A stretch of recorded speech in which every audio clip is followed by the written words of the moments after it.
Welcome to Slash Forward. In this episode, we're going to go around and around while attempting to avoid getting our minds all wrapped up, but not in a circle. In a cube, you see, as we take a spirited jaunt through the 1997 film, Cube. Imagine waking up in a strange room with doors on every wall. Unbeknownst to you, some of those doors lead to adjacent rooms that contain deadly traps. However, it's not random. They are identified by a complex number system. Sure, you wouldn't be able to figure it out, but would one of the other survivors you happen to stumble across along the way? Would you have the time and wherewithal to sort things out to determine everyone's special talents, and would those talents have anything to do with why each person was selected and placed inside the device?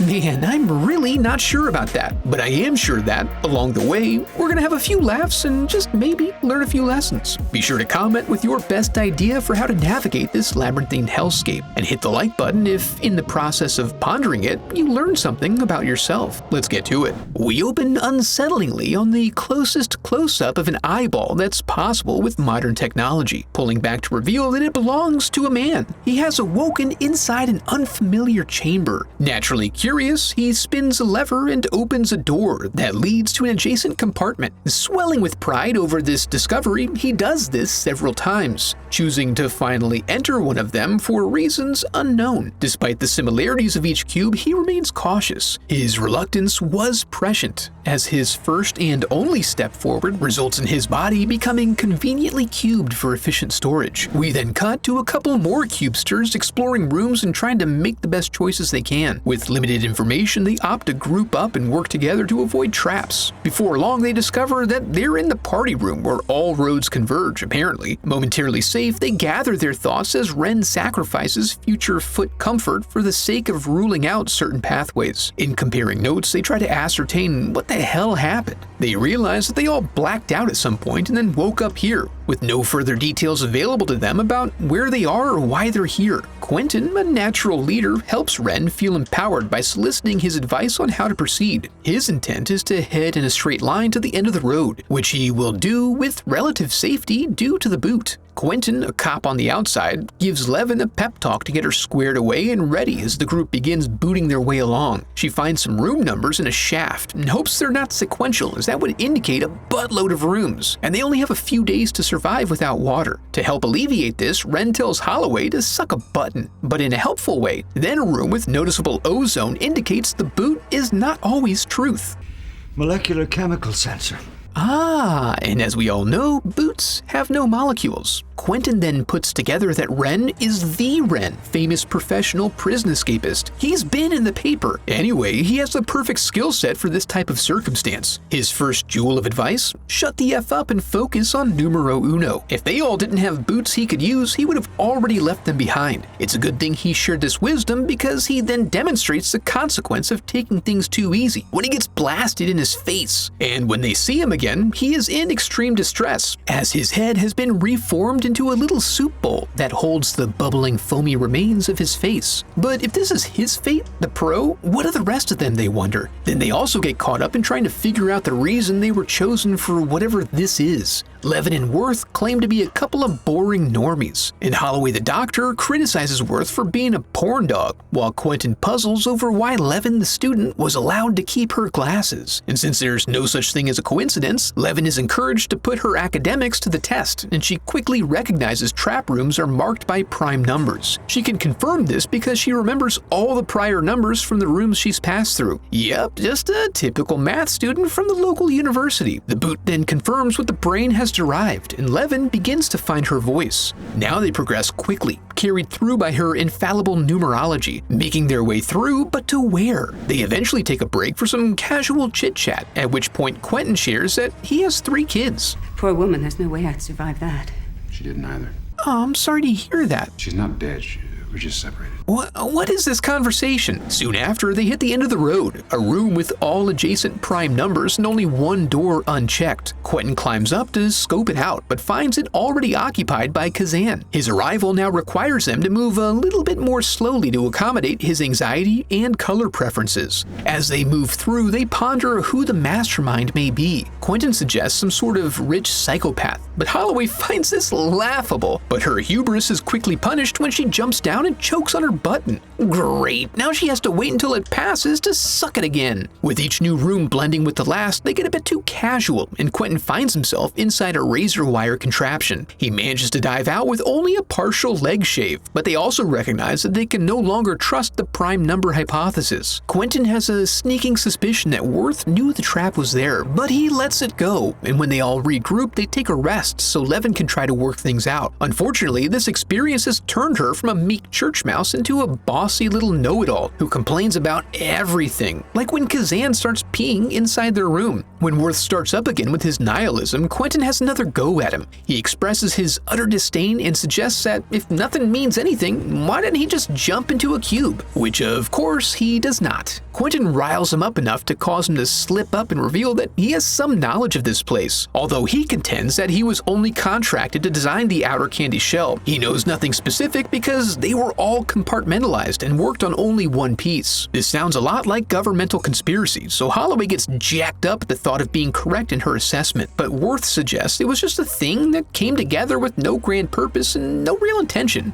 somehow, and that it's being used only to demonstrate that it's not pointless. Their presence is a manifestation of the out-of-control nature of humanity, or something. If it's any consolation at all, Worth does find catharsis in the admission and subsequent beating. Levin does at least get the outer dimensions of the cube. After walking off their room, she figures the whole thing has got 26 cubes in any direction. 17,576 rooms.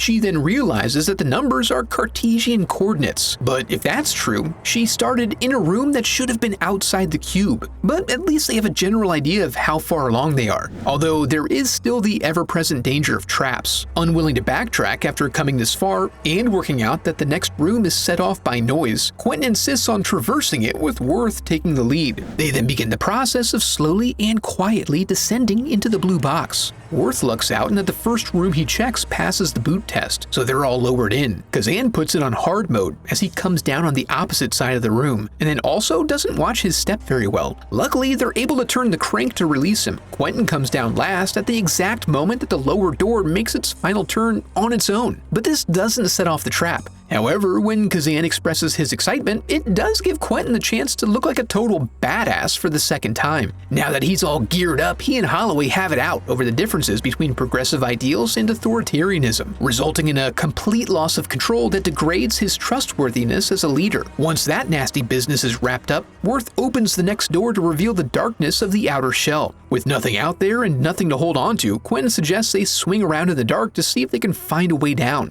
Given the weight limit of their makeshift rope, Holloway volunteers to be the test subject. She only gets about one box down, and the rest of them aren't really able to hold her when she attempts to swing. What's more, when a nearby rumble shakes them, the gang loses their grip on the rope. Quentin manages to hold on, but when she reaches him, he gets that look in his eyes and lets her go, which is exacerbated by the sudden disappearance of the rope. Now down to the four of them, they agree to take a refreshing nap to recharge their batteries. But basically, as soon as they all hit REM sleep, he steals Levin to the next room and tries to convince her that they are the keys to getting out, and the others are traps. But his similes take on an uncomfortably sexual air. Then the others arrive, but they seem standoffish for some reason, and no matter how hard Quentin hits them, they don't warm up to him. Then he uses Worthless Worth as a trap tester, which is flippin' hilarious. After all that effort, they've managed to arrive back with the old Renster. Then they all allow themselves at least a brief moment of coming unglued. But then Worth gets the idea to check the room that killed Ren and finds an empty void. This indicates that it's not them circling, but that the rumbling they've been hearing are the cubes themselves changing positions. It then dawns on Levin that she should have been using all the numbers, not just the first one. The additional digits indicate permutations of movement and cycles. When she remembers the cube that seemed to have the impossible coordinate, she posits that if they can get back to that cube, when it returns to its original position, they will be outside the cube at large. So Levin gets to computing in an attempt to solve the puzzle. After figuring their room, she asks for numbers from all the others to use as reference points. Based on this information, she identifies that there are 2 cycles left before they would be stuck waiting for the whole thing to start over again. In other good news, she now recognizes that trap rooms are identified not by prime numbers, but by numbers that are a power of a prime. The bad news is that she can't compute these astronomical numbers, but they discover that Kazan can. So at his request, Worth offers him all the gumdrops he can cram into his pie hole if he just gets them out of there.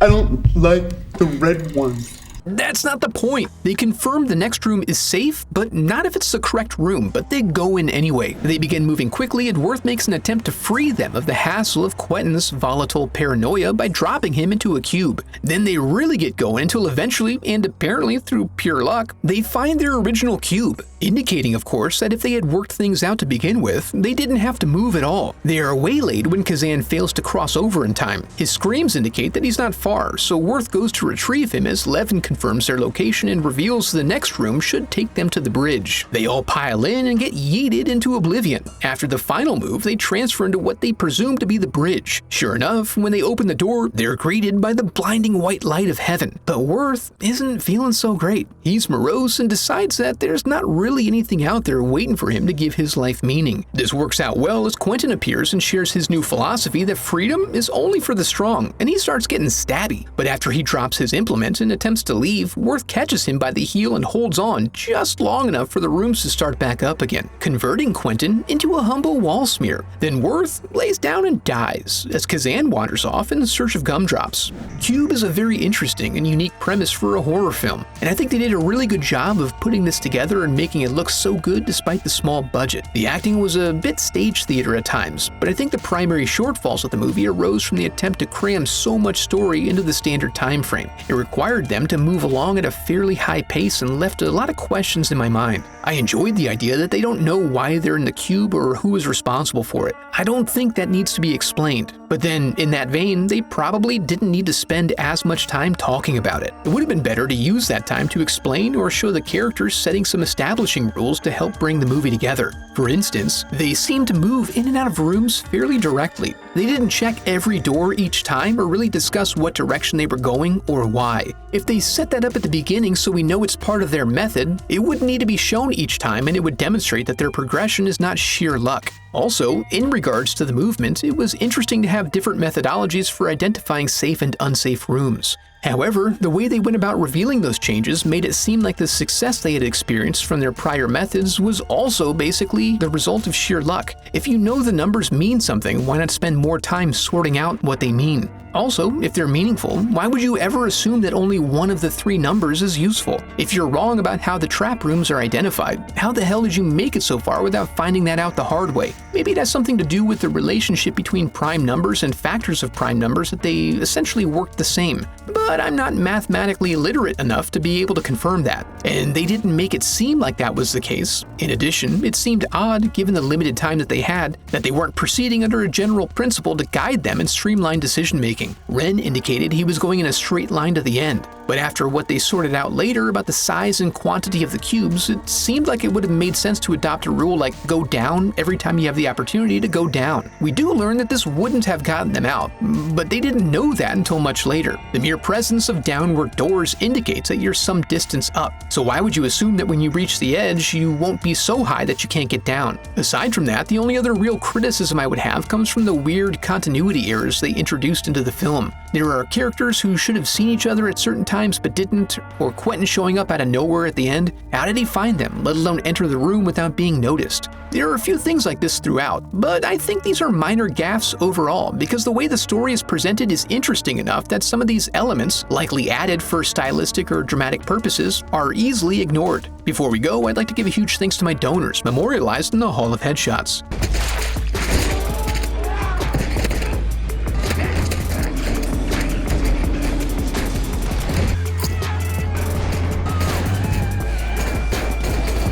I have a website set up where you can support the channel through donations or merch. Any donation unlocks uncensored movie reviews of Life Force, Under the Skin, and Possessor, with others to be added over time. And if you enjoyed the video, I'd love for you to become a part of the channel by subscribing. Thanks for watching.